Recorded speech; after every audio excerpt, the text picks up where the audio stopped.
हाँ भाई बच्चों, कैसे हाल हैं?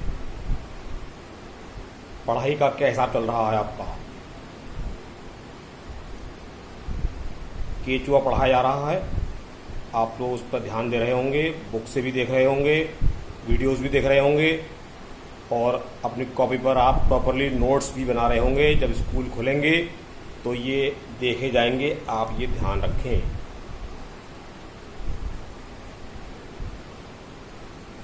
जूलॉजी का काम जरूर देखा जाएगा जितना हमने पढ़ा दिया है, इसलिए आप निरंतर इसको करते रहें अनवरत रूप से। इसमें कोताही ना बरतें। अपने पेरेंट्स से कहिए कि किसी तरह से कुछ भी व्यवस्था करके कहीं से भी थोड़ा बहुत सस्ता या घर में किसी के पास हो मोबाइल, उससे आप अपना पढ़ाई का सिस्टम बनाए रखें। चलिए खैर, 1 मिनट हो गया है। आज आपको जो कल हमने बताया था केचुए के उत्सर्जन तंत्र के बारे में, उसमें जो मुख्य रचनाएं होती हैं नेफ्रिडिया, इनकी इकाई होती है नेफ्रिडियम, एक वचन नेफ्रिडियम, बहुवचन नेफ्रिडिया। ठीक है, तो हमने बताया था आपको कल कि 3 प्रकार की नेफ्रिडिया होती हैं जो आप ब्लैक बोर्ड पर देख रहे हैं। पटीय नेफ्रिडियम, सेप्टल नेफ्रिडियम, ये सबसे महत्वपूर्ण, इंपॉर्टेंट और प्रारूपिक प्रकार की होती हैं। प्रारूपिक का मतलब होता है एक नमूना, एक आदर्श, ठीक है, कि ऐसी होगी। तो ये वाली जो नेफ्रिडियम होती हैं, इन्हें कहते हैं पटीय नेफ्रिडिया या सेप्टल नेफ्रिडिया। ये बहुत ही इंपॉर्टेंट और बहुत ही महत्वपूर्ण होती है। इसके बारे में आप ध्यान समझ लीजिए कि ये नेफ्रिडिया जो होती हैं, कल जो चित्र बनाया था वो आज भी बना बोर्ड पर, ये देख रहे हैं आप। इनकी व्यवस्था इस प्रकार से होती है कि ये 15वें 16वें खंड की दीवार से या पट से शुरू होती हैं और अंतिम खंड तक चलती हैं।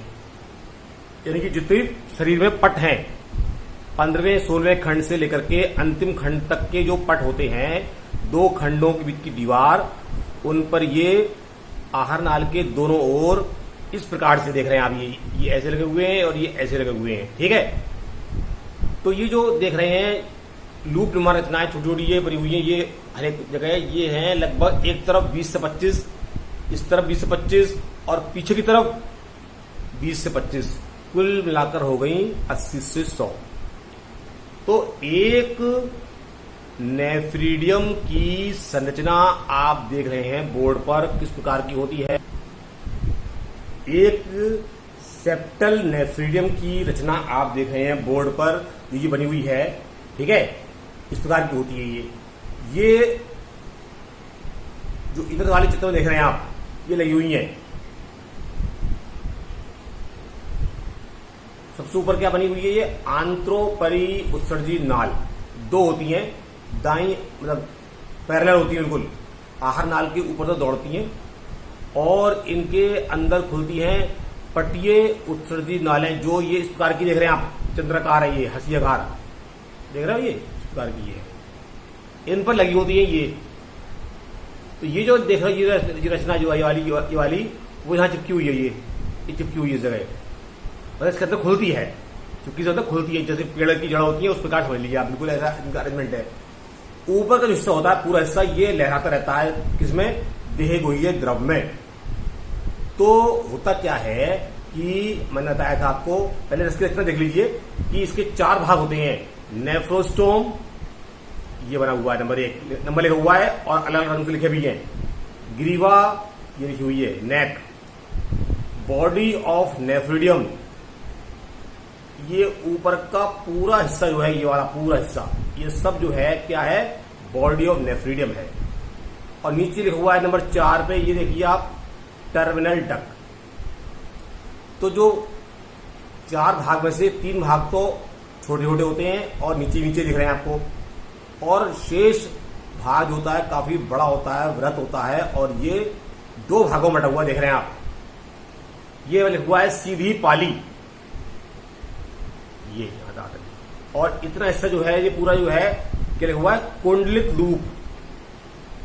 ये पूरा क्या है, कुंडलित लूप है। ये ऐसा मोड़ा नहीं होता है, मतलब ये चित्र बना हुआ है, हर बुक में ऐसी बना दिखेगा आपको, तो आप सोचेंगे ऐसे होता होगा, लेकिन ऐसा नहीं है। ये कुंडलित नलिकाएं हैं तो झूलती रहती है। एक बार किसी वैज्ञानिक ने देख ली और उसको ऐसा फोटो बना दिया, तो हर बुक में ऐसे जला रहा है, ऐसा समझ लीजिए आप। क्योंकि बदल बदल के बनाएंगे तो समझाने में और देखने में बच्चों को कंफ्यूजन पैदा होगा। इसलिए हर बुक में, चाहे किसी भी राइटर की देख लीजिए, हर एक बुक में नेफिडियम का स्ट्रक्चर ऐसा ही बना दिखाई देगा, उससे ये पैदा हुआ है, ऐसा समझ लो। अब इसके अंदर आप देख रहे हैं कुछ लाल, हरी, नीली लाइनें दिखाई दे रही हैं। वास्तव में ये खोखली नलिकाएं हैं। जो बाहर से आपको लाइनें दिखाई दे रही हैं, भीतर ये जो है अंदर खोखली नलिकाएं हैं। ये अब ये अलग अलग रंगों की होती हैं। चित्र में समझाने की वजह से हमने रंगों का प्रयोग किया है। केचुए में तो एक ही रंग की होती होगी, जैसी होती है साधारणतया, ठीक है, रंगहीन। लेकिन आपको बोर्ड पर दर्शाने के लिए, समझाने के लिए हमने अलग अलग रंगों का प्रयोग किया है, ताकि आपको आसानी समझ में आ जाए कि कौन सी रचना कहां से शुरू हो रही है। आप ध्यान से देख रहे होंगे कि ये जो लिखा हुआ है दूरस्थ, ये लिखा है ये कुंडलित लूप, ठीक है। कुंडलित लूप में दो भाग हैं, एक दूरस्थ कुंडलित लूप, एक समीपस्थ कुंडलित लूप।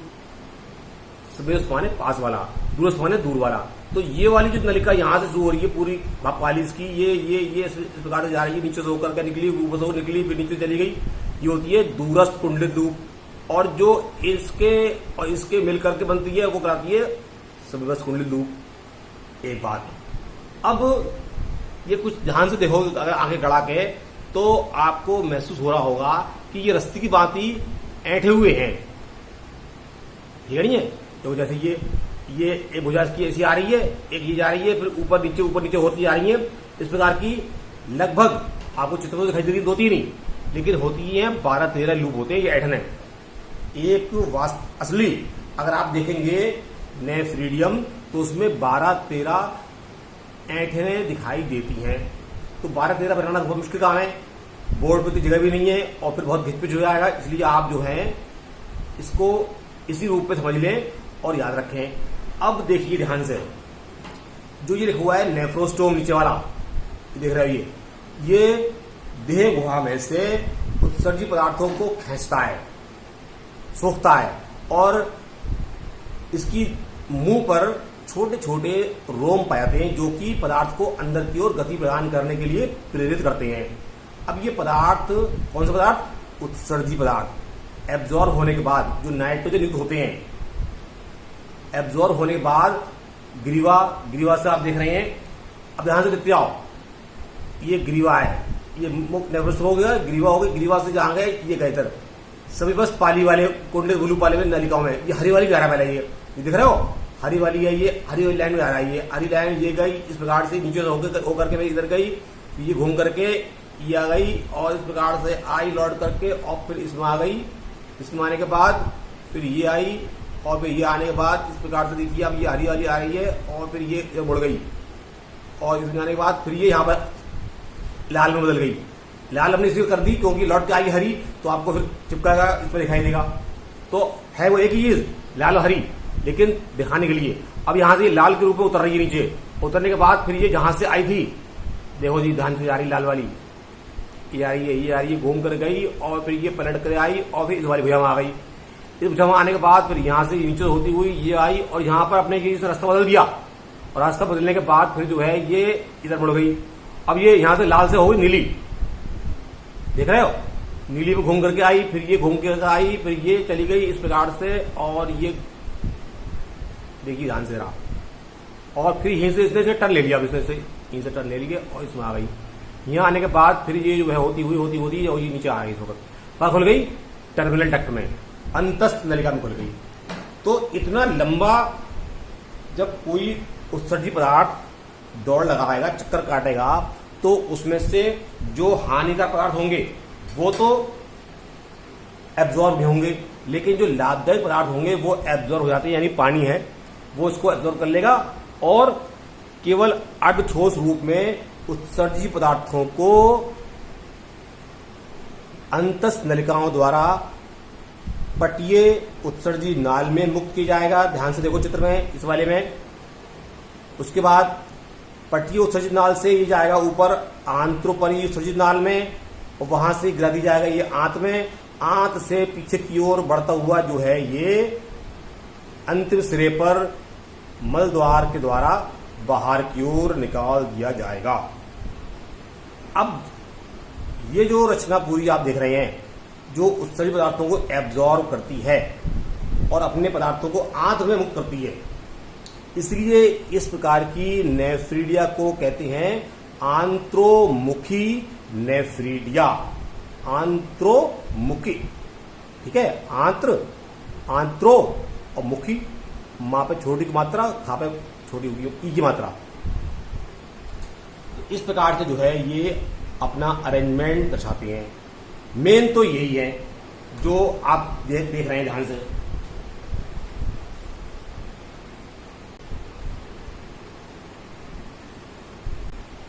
इस चित्र में आपने देखा कि ये जो है बुक में जो चित्र इसका बना हुआ है वो चित्र इस प्रकार का होता है। जो आप देखा, जो बुक में बना हुआ है वो भी, और जो बोर्ड पर हुआ वो सब है एक ही, लेकिन जो आपको सरल लगे आप इस पर ध्यान से देख सके वो बना ले। और बोर्ड वाला मैं समझता हूँ आपको आसानी समझ में जाएगा, तो आप उसको भी ध्यान से समझ लीजिए। अब दूसरी होती है अध्यावरणी उत्सर्गिका या नेफ्रीडिया। ये 7वें खंड से अंतिम खंड तक देह भित्ति की भीतरी सतह से लगी होती हैं। ये हर खंड में इनकी संख्या जो होती है वो 200 से 250 होती है, परंतु क्लाइटेलम के प्रत्येक खंड में इनकी संख्या 2000 से 2500 होती है। ये जो होती है अध्यावरणी नेफ्रीडिया, ये इस वाली के से आधी होती है साइज में, ठीक है। और इनमें नेफ्रोस्टोम और ग्रीवा नहीं होती है।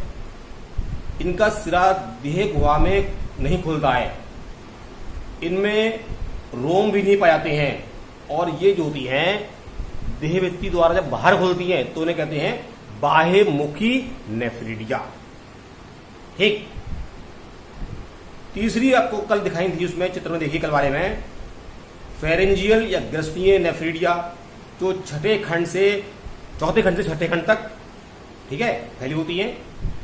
ये ग्रसनी और ग्रास नली के दोनों साइड में एक एक जोड़ी बड़े समूह में स्थित होती हैं। इनमें ब्लड ग्लैंड्स भी होती हैं। ये इन्हीं के नंबर 3 वाली जो है वो इन्हीं के बराबर होती है साइज में, लेकिन इनमें भी नेफ्रोस्टोम और ग्रीवा नहीं होती है, ठीक है। और ये जो होती है वो आप देखें चित्र वाले कल वाले में कि एक सहर नाल के द्वारा आहार नाल के अंदर खुलती हैं। तो ये भी जो है वो आंतरमुखी प्रकार की नलिकाएं होती हैं या नेफ्रीडियाएं होती हैं, ठीक। तो इस प्रकार से जो है ये आप देख सकते हैं कि तीनों हो गई नेफ्रीडिया। अब केचुए में प्रोटीन मेटाबॉलिज्म से जो नाइट्रोजन युक्त पदार्थ बनते हैं उनमें म्यूकोप्रोटीन और यूरिन निकलता है, ठीक है। म्यूकोप्रोटीन जो होता है ये शरीर की सतह से बाहर निकलता रहता है लसदार पदार्थ के रूप में, और बाकी जो है नाइट्रोजन पदार्थ होते हैं जो यूरिया वगैरह, वो यूरिन के रूप में शरीर से निकलते रहते हैं, जो ये वाली नेफ्रीडिया देख रहे हैं आप इनके द्वारा। तो कुल मिलाकर के मेन जो है इस टॉपिक में वो क्या है, सेप्टल नेफ्रीडिया की संरचना, जो आप इस वक्त बोर्ड पर देख रहे हैं, इसको आप ध्यान से अच्छी तरह समझ लीजिए। अगर कोई दिक्कत होती है तो आप उसको पूछने की कोशिश करें, और नहीं तो नोट करते जाइए।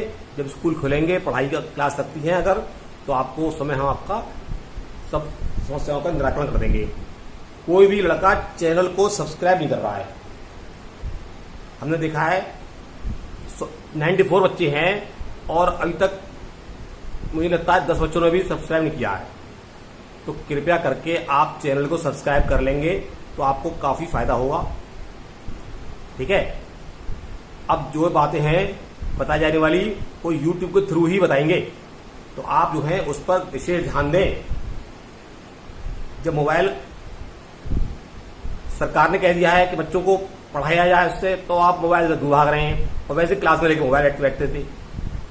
तो ये सब बातें जो है समय के अनुसार बदलती रहती हैं, इस पर ध्यान दीजिए और इसका सदुपयोग कीजिए, ना कि दुरुपयोग करना है। अब कल कराएंगे इसका अंतिम भाग जनन तंत्र।